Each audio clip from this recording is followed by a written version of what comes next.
Good morning student, welcome back in this class.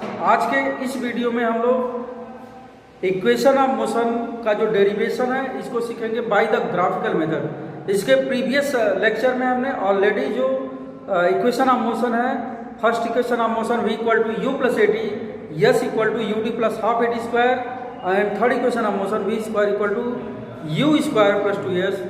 इन तीनों equation of motion को हम alternative method से जो है इसका डेरिवेशन किया गया था। आज के इस वीडियो में इसी इक्वेशन ऑफ मोशन यानी first equation of motion v equal to u plus a t, s equal to u t plus half a t square and v square equal to u square plus 2s, इन equation को हम graphical method से इसका derivation करेंगे। तो देखते हैं कैसे इसका डेरिवेशन ग्राफिकल मेथड से होगा। तो यहाँ से हम हॉरिजॉन्टल लाइन यानी कि यहाँ पे एक्सिस लेते हैं, coordinate axis, x axis and y axis. ये क्लियर है आप लोगों को। एक्स एक्सिस जो होगा ये हॉरिजॉन्टल होगा और वाई एक्सिस क्या होता है, वर्टिकल होता है। तो यहाँ से जो हॉरिजॉन्टल लाइन होगा यानी एक्स एक्सिस, इसको हम सपोज कर लेते हैं टाइम, यानी कि ये जो लाइन होगा हॉरिजॉन्टल लाइन, इस पे हम टाइम को रिप्रेजेंट करेंगे। वाई एक्सिस यानी जो वर्टिकल लाइन होगा इस पे हम रिप्रेजेंट करेंगे वेलोसिटी को। तो यानी कि इस ग्राफ में हम लोग क्या करते हैं कि यहाँ पे अगर जो पॉइंट ए पर किसी भी ऑब्जेक्ट का जो इनिशियल वेलोसिटी है पॉइंट ए पर क्या है, u, और टी टाइम में यानी टी टाइम में जैसे जैसे टाइम बढ़ेगा वेलोसिटी इंक्रीज होती जाएगी, और टी टाइम में आफ्टर टी टाइम यानी t time at the point c पर जो वेलोसिटी है पॉइंट बी पे कितना हो जा रहा है, फाइनल वेलोसिटी, इसको हम लिख देंगे final velocity that is the v। Clear है। पॉइंट ए पर इनिशियल वेलोसिटी u और पॉइंट बी पे जो final velocity v after t time, यानी कि ये जो ड्यूरेशन होगा ये टाइम का होगा, टाइम t। अब यहाँ से कंसीडर करते हैं, देखते हैं कि पॉइंट O से लेके A तक ये आपका हो जाएगा initial velocity, initial that is the O A equal to U। Clear. Point B पर फाइनल वेलोसिटी की जगह क्या है, v, यानी कि C से लेके V तक ये BC जो हो जाएगा पॉइंट B से लेके C है फाइनल वेलोसिटी v। और x एक्सिस पे देखते हैं आफ्टर टी टाइम यानी पॉइंट O से लेके C तक OC जो है इसको हम लिखते हैं OC इक्वल टू T। अब यहाँ पे देखते हैं कि जो पॉइंट A से B तक ये आपका जो स्ट्रेट लाइन है यानी कि जो एक्सीलरेशन प्रोड्यूस हो रहा है ये क्या हो रहा है, यूनिफॉर्म। इसके पहले वाले लेक्चर में हमने ऑलरेडी बताया था कि अगर जो वेलोसिटी और टाइम ग्राफ में अगर जो कर्व बन रहा है, जो लाइन बन रही है वो क्या हो रही है, स्ट्रेट हो रही है, तो इस तरह का जो एक्सीलरेशन प्रोड्यूस होगा इसको बोलेंगे यूनिफॉर्म एक्सीलरेशन। तो यहाँ पे जो स्ट्रेट लाइन ए बी है यानी स्लोप ऑफ द लाइन, यानी एक्सीलरेशन जो प्रोड्यूस होगा पॉइंट ए पे इनिशियल वेलोसिटी u और पॉइंट बी पे जो फाइनल वेलोसिटी क्या होगी v। अगर जो यहाँ पे वेलोसिटी चेंज हो रहा है तो अगर जो वेलोसिटी चेंज होती है तो क्या प्रोड्यूस होता है, एक्सीलरेशन। क्लियर है। अब ये पॉइंट ए पे इनिशियल वेलोसिटी u और यहाँ पे जो है मान लीजिए पॉइंट ई पे फाइनल वेलोसिटी क्या है, v, यानी कि O E parallel to B C. तो इसके parallel final velocity B point पे क्या हो जाएगा, v हो जाएगा, और ए पॉइंट पे इनिशियल वेलोसिटी u। यहाँ पे हमने लिख दिया है O A equal to u, B C equal to v and O C equal to time t। अब यहाँ पे जो एक्सीलरेशन प्रोड्यूस होगा तो वेलोसिटी और टाइम ग्राफ में अगर जो लाइन जो होती है स्ट्रेट होती है तो उस कंडीशन में जो एक्सीलरेशन प्रोड्यूस होगा ये कौन सा होगा, यूनिफॉर्म एक्सीलरेशन। मीन्स एक्सीलरेशन यहाँ पे जो प्रोड्यूस होगा स्ट्रेट लाइन ए बी, यानी कि acceleration a equal to slope of line A B. Clear है? अब इस लाइन को हम स्ट्रेट लाइन भी बोलते हैं कि slope of straight line A B. अब यहाँ से इसका हम स्लोप कैसे निकालेंगे, तो इसके लिए थोड़ा सा हमको एक्स्ट्रा में कुछ बताना पड़ेगा।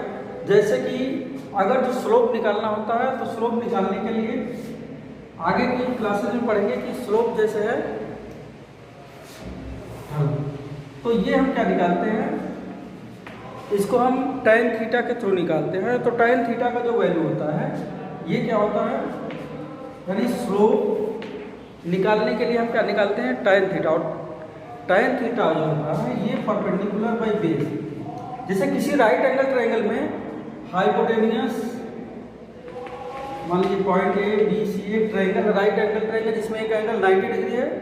अगर जो स्लोप यहाँ इस लाइन का स्लोप निकालना है, AC का निकालना है, तो ये देखिए कि हॉरिजॉन्टल लाइन से कितना जो है इंक्लाइंड है, यानी कि थीटा एंगल है। तो जिस एंगल के सामने वाली जो साइड होगी उसको बोलेंगे परपेंडिकुलर, यानी कि ये राइट एंगल ट्रायंगल है, 90 डिग्री के सामने वाली जस्ट साइड क्या होती है, हाइपोटेनियस।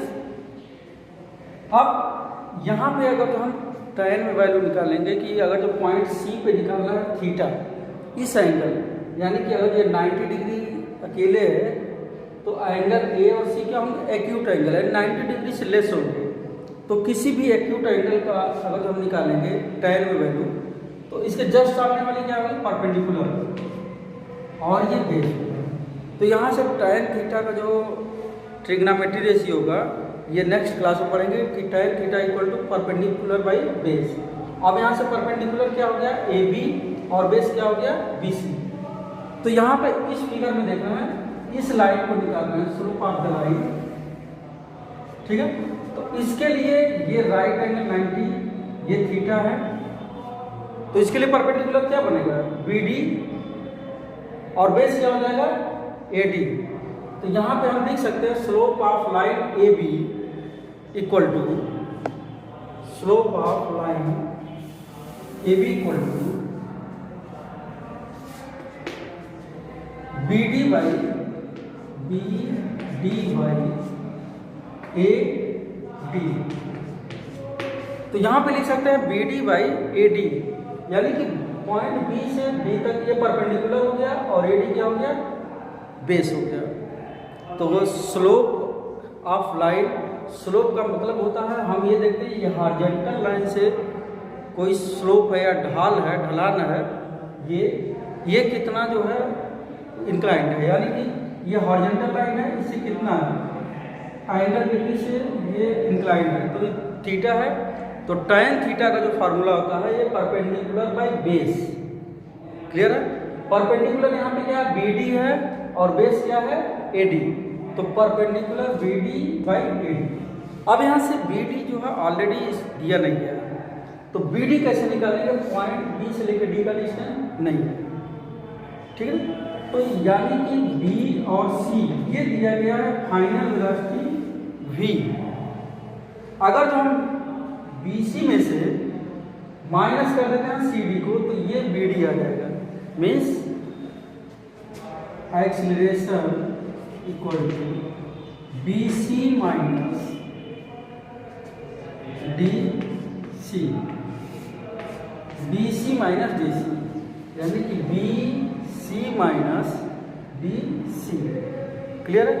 यानी BC में से DC को माइनस कर देंगे तो ये आ जाएगा आपका BD, और यहाँ पे AD ऑलरेडी दिया गया है बाई AD। अब यहाँ से देखते हैं कि BC क्या है।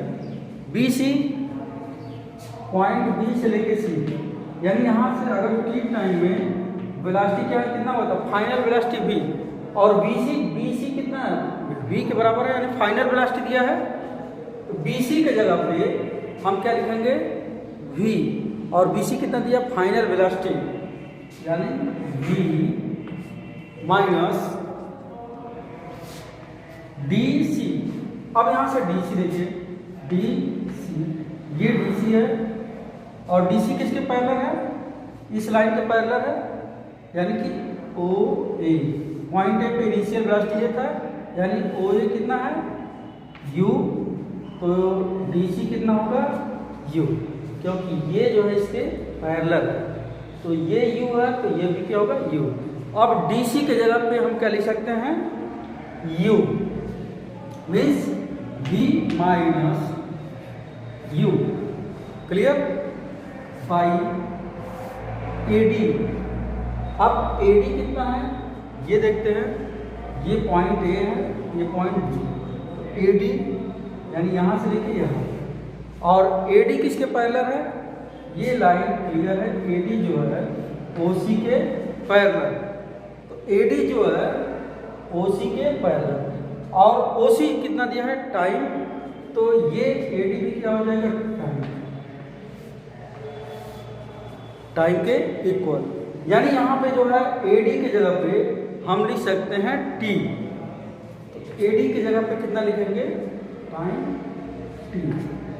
अब यहाँ से इसका क्रॉस मल्टीप्लिकेशन करते हैं, तो a का मल्टीप्लाई t में करेंगे, a t equal to v minus u।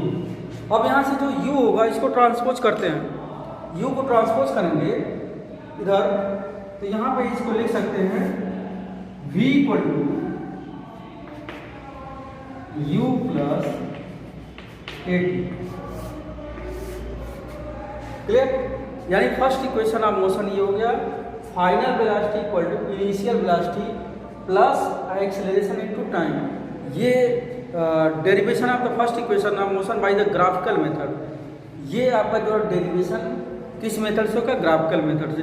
अगर जो एग्जाम में क्वेश्चन ऐसे आता है कि derive the first equation of motion by the graphical method, तब आप इस मेथड से अप्लाई करेंगे डिराइव।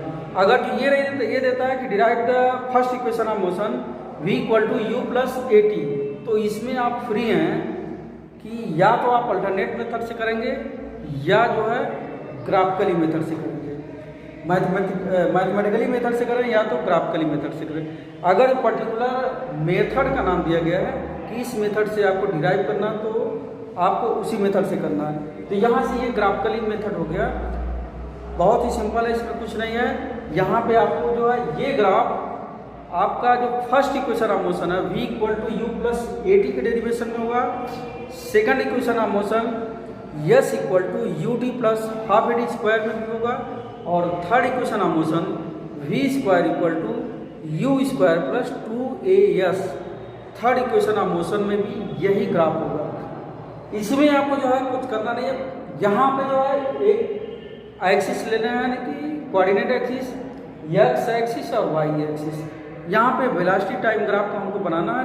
टाइम को जो रिप्रेजेंट करेंगे, टाइम का रिप्रेजेंटेशन कहाँ पे होगा, एक्स एक्सिस पे, यानी हॉरिजॉन्टल लाइन पे, और वेलोसिटी का जो रिप्रेजेंटेशन होगा ये कहाँ पे होगा, वर्टिकल यानी वाई एक्सिस पे। ये क्लियर होना चाहिए। ये बन गया वेलोसिटी टाइम ग्राफ, क्लियर है। अब यहाँ पे जैसे जैसे टाइम हम क्या करेंगे, ऐसे आगे जाते रहेंगे, वेलोसिटी की क्या होगी, बढ़ती जाएगी। अगर सपोज कर रहे हैं कि पॉइंट ए पर, मान लीजिए पॉइंट ए यहाँ पे है, यहाँ पे जो है किसी भी मूविंग ऑब्जेक्ट की जो initial velocity u, point A पर u है, तो जैसे जैसे टाइम जो है यहाँ बढ़ेगा, नहीं पॉइंट सी पे आ गया, time duration after t time, और आफ्टर टी टाइम का मतलब क्या हो गया, ओ सी जो है टी हो गया, यानी यहाँ तक टाइम हो गया। तो जैसे जैसे टाइम बढ़ेगा वेलोसिटी भी क्या होगी, चेंज होगी। आफ्टर टी टाइम पर जो वेलोसिटी है यानी u से कितना हो जा रहा है, v हो जा रही है, यानी फाइनल वेलोसिटी पॉइंट पे कितना हो रहा है, v। तो ये फाइनल वेलोसिटी u पे है और ये लाइन इसके पैरेलल है, तो पॉइंट b पे भी कितना होगा, फाइनल वेलोसिटी v, यानी कि OA equal to u and OE equal to v, ये v है। तो पॉइंट E पर जो फाइनल वेलोसिटी v है, यानी कि ये लाइन इसके पैरेलल है, तो BC के इक्वल होगा। अब यहाँ से क्या करेंगे, पॉइंट ए पे इनिशियल वेलोसिटी u है और पॉइंट B पे जो है फाइनल वेलोसिटी v, तो यहाँ से जो एक्सेलरेशन का जो हम लोग डिफिनीशन देखते हैं। एक्सेलरेशन होता क्या है? The rate change in velocity with the time.